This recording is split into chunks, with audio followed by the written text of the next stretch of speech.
नमस्कार दोस्तों, मैं हूं राम कुमार सारस्वत, आपका मोटिवेशनल स्पीकर और बिजनेस कोच। तो जिंदगी में कोई भी कार्य असंभव नहीं। पहले तो अपने दिमाग में ये बात बिठा लें, जिंदगी में कोई भी कार्य असंभव नहीं, बस करने की लगन होनी चाहिए। आप कितने भी बड़े डॉक्टर हों, खिलाड़ी हों, नेता हों या व्यापारी हों, अगर आपके चरित्र में इंसानियत नहीं है तो आप तो कौड़ी के इंसान हैं। इस बात को आप नोट कर लो। इसलिए अपनी बातों में नम्रता लाओ। दोस्तों, पूरे ब्रह्मांड में जुबान एक ऐसी चीज है जहां पर जहर और अमृत एक साथ रहते हैं। सबसे अधिक घाव यदि कोई पहुंचा सकता है तो वो है हमारे शब्द या वचन।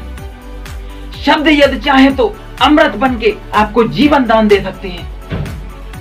शब्द यदि चाहे तो अमृत बनकर आपको जीवन दान दे सकते हैं, या फिर घृणा का विष बनकर आपके जीवन को पीड़ादायी बना सकते हैं। इसी बात पर एक छोटी सी कहानी आपको सुनाता हूं। एक बार एक आदमी का अपने पड़ोसी से झगड़ा हो गया। उसे इतना क्रोध आया कि उसने अपने पड़ोसी को इतने अपशब्द कहे। जब क्रोध शांत हुआ तो उसे बहुत पछतावा हुआ।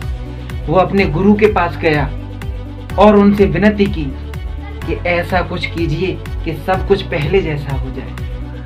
इस पर गुरु ने कहा, खूब सारे पंख इकट्ठा करो और इन्हें बीच चौराहे पर रखकर यहाँ आओ। आदमी ने ऐसा ही किया। जब वो व्यक्ति वापस लौट आया तो उसके गुरु ने कहा कि जाओ, सारे पंख इकट्ठा करके अब उन्हें मेरे पास ले आओ। इस पर उस आदमी ने पूछा कि ये कैसे संभव हो सकता है गुरुजी? वो सारे पंख तो अब वहां कहाँ होंगे? वो तो सारे पंख अब उड़ गए होंगे। हो सकता है कुछ ही पंख वहां मिले। गुरु ने मुस्कुराकर कहा, बस यही तो होता है शब्दों के साथ भी। शब्दों का चुनाव थोड़ा सा भी गलत हुआ तो फिर कुछ भी पहले जैसा नहीं रहता। इसीलिए किसी ने सच ही कहा है, शब्द संभाले बोलिए, शब्द के हाथ न पाओ। एक शब्द औषधि करे, एक शब्द करे घाव। किसी की अच्छाई का इतना फायदा मत उठाइए कि वो बुरा बनने के लिए मजबूर हो जाए।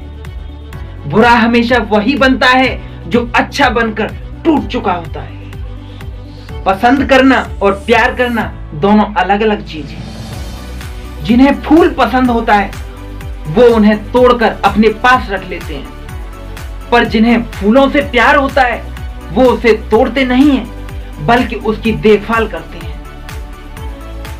मूल्यवान वो नहीं जो ग्रहण किया जाता है, बल्कि मूल्यवान तो वो है जो पचाया जाता है। क्योंकि भोजन अगर ना पचे तो रोग बढ़ता है, बात ना पचे तो चुगली बढ़ती है, प्रशंसा अगर ना पचे तो अहंकार बढ़ता है, और अगर राज ना पचे तो खतरा बढ़ता है। दुख न पचने पर निराशा बढ़ती है और सुख न पचने पर पाप बढ़ता है। इसीलिए जो भी मिले उसे पचाना सीखिए। इसी में जीवन का सार है। खाली हाथ ही रह जाते हैं वो लोग जो दूसरों की खुशियां छीन लेते हैं। जीवन में जो भी करो पूर्ण समर्पण के साथ करो। प्रेम करो तो मीरा जैसा, प्रतीक्षा करो तो सबरी जैसी, और भक्ति करो तो हनुमान जैसी, और शिष्य बनो तो अर्जुन जैसा।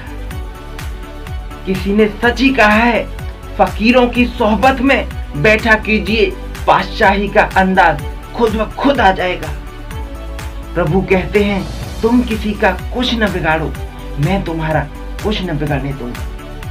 अगर रास्ता खूबसूरत है तो पता करो किस मंजिल तक जाता है, लेकिन अगर मंजिल खूबसूरत है तो कभी रास्ते की परवाह मत करो। वर्तमान से सुख लेने का प्रयास करो। भविष्य तो कपटी होता है जो केवल आश्वासन देता है, गारंटी नहीं। छोटी छोटी खुशियां ही तो जीवन का सहारा बनती हैं। इच्छाओं का क्या है, वो तो पल पल बदलती हैं। जीवन में दो लोगों का होना बहुत जरूरी है। एक कृष्ण का जो ना लड़ें फिर भी जीत पक्की कर दें, दूसरा कर्ण का जो हार सामने हो फिर भी साथ न छोड़े। और ये अंतिम पंक्तियां आप सभी के लिए। दुआ मिले बड़ों से, साथ मिले अपनों से, खुशियां मिले जग से और रहमत मिले रब से। दुआ मिले बड़ों से, साथ मिले अपनों से, खुशियां मिले जग से और रहमत मिले रब से, प्यार मिले सबसे, बस यही दुआ है उस रब से। सब खुश रहें आपसे और आप खुश रहें सबसे। सबका ख्याल रखना पर अपना भी ख्याल रखना, हमेशा मुस्कुराते रहना, कभी अपने लिए तो कभी अपनों के लिए। थैंक यू दोस्तों, मैं हूं राम कुमार सारस्वत। मेरी और भी ऐसी मोटिवेटिव वीडियोस देखने के लिए मेरे वीडियोस के डिस्क्रिप्शन में जाकर, जहां पे काफ़ी लिंक दिए हुए हैं ऐसी पॉजिटिवनेस वीडियोस के, तो आप वहां से देख सकते हैं। जय श्री राम। और इसके साथ मैं इजाज़त लेता हूं आपसे। धन्यवाद दोस्तों।